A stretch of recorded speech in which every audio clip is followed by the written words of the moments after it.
പെരിയ ഇരട്ടക്കൊലപാതക കേസിൽ ഡിസംബർ ആദ്യവാരം വിധി പറയും. ഈ മാസം 28-ന് കേസ് വീണ്ടും കല്ലൂരിലെ പ്രത്യേക CBI കോടതി പരിഗണിക്കും. കേസിൽ അന്തിമവാദം നേരത്തെ പൂർത്തിയായിരുന്നു. മുൻ MLA KV കുഞ്ഞിരാമനടക്കം 24 പേരാണ് പ്രതികൾ.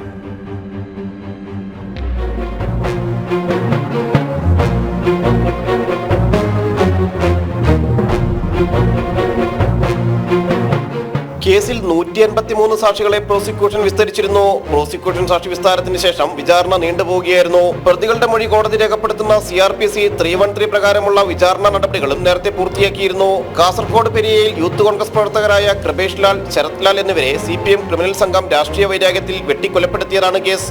CPM പ്രാദേശിക നേതാവ് പീതാംബരനാണ് ഒന്നാം പ്രതി. ക്രൈംബ്രാഞ്ചിൽ നിന്നാണ് CBI കേസ് ഏറ്റെടുത്തത്. 2021 ഡിസംബറിൽ കുറ്റപത്രം സമർപ്പിച്ചു. ക്രൈംബ്രാഞ്ച് അന്വേഷണം കാര്യക്ഷമമല്ലെന്നും പ്രതികളെ സംരക്ഷിക്കുന്ന നിലപാടുകളാണ് സർക്കാരിന്റേതെന്നും മുഴുവൻ കുറ്റവാളികളെയും കണ്ടെത്താൻ CBI അന്വേഷിക്കണമെന്നാവശ്യപ്പെട്ടും ഹൈക്കോടതിയിലും സുപ്രീം കോടതിയിലും ശരത്ലാലിന്റെയും കൃപേഷിന്റെയും കുടുംബം നടത്തിയ നിയമയുദ്ധങ്ങൾക്കൊടുവിലായിരുന്നു കേസ് CBI ഏറ്റെടുത്തത്. കേസ് അന്വേഷിച്ച CBI 10 പേരെ കൂടി പ്രതിയേർക്കുകയും 5 പേരുടെ അറസ്റ്റ് രേഖപ്പെടുത്തുകയും ചെയ്തിരുന്നു. മുൻ MLA KV കുഞ്ഞിരാമനടക്കം 5 പ്രതികൾ ജാമ്യത്തിലാണ്. ശാസ്ത്രീയ തെളിവുകളുടെ അടിസ്ഥാനത്തിലായിരുന്നു CBI അന്വേഷണം. ജനം, കൊച്ചി.